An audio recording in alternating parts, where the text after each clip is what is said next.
David Cohn recently had an aneurysm in his right shoulder. He's out indefinitely now with the New York Yankees. Melissa Stark takes a look at a youngster by the name of Greg Wagner, who has overcome a much more serious aneurysm. Meet Greg Wagner, fifth grader from Woodfield Elementary. Greg throws a 60-mile-an-hour fastball, but he's not like other pitchers, or for that matter, other children.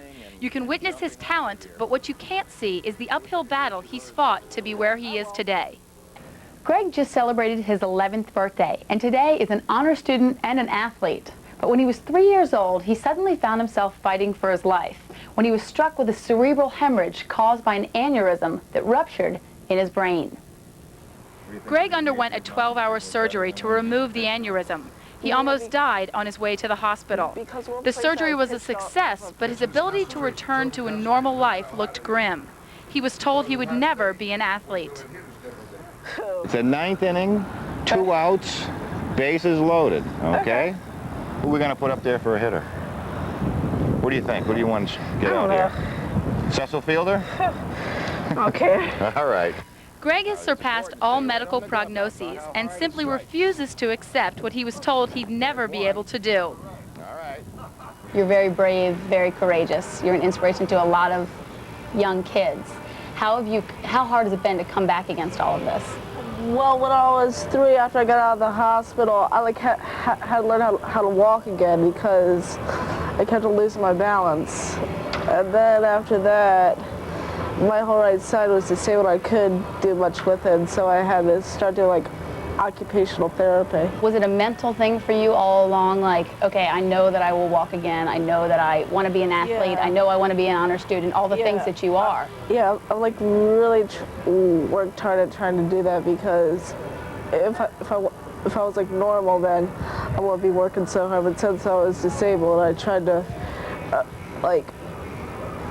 to be better than the other kids.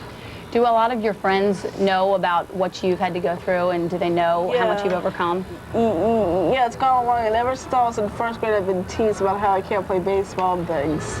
You proved them wrong. Yeah, because I've struck out like almost all my best friends that have played against me. It's pretty impressive. Yep, for me it is.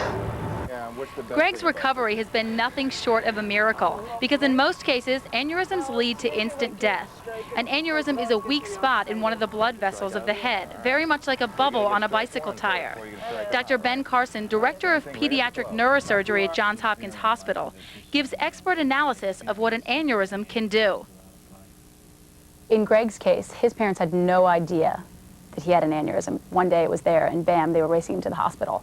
What is something that parents can look for? What are symptoms that they can look for to detect early on? Well, with aneurysms, unfortunately, about a third of them, you never knew they were there. They rupture, you die, that's the end of the story, sudden death. The other 2/3, you will frequently either have a significant bleed, such as Greg had, with concomitant disruption of neurological function,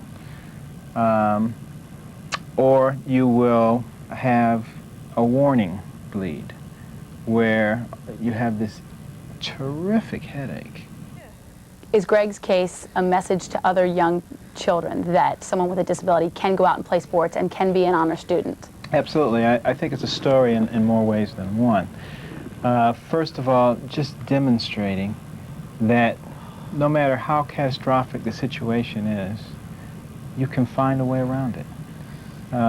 With that inner strength and determination, and with that support that I'm sure he had from his family, he's able to go out and accomplish things physically that many other youngsters who have not had an aneurysm have not been able to accomplish. And the other reason that I think he's a story is he helps a lot of young people recognize that things can happen to them. It can be just like that. You can be normal one day and have a devastating disease the next day. Greg received coaching from former Orioles pitcher Mike Flanagan and current bullpen coach Elrod Hendricks. And he also became an inductee into the O's Dugout Club, available to all Orioles fans under 14 years old.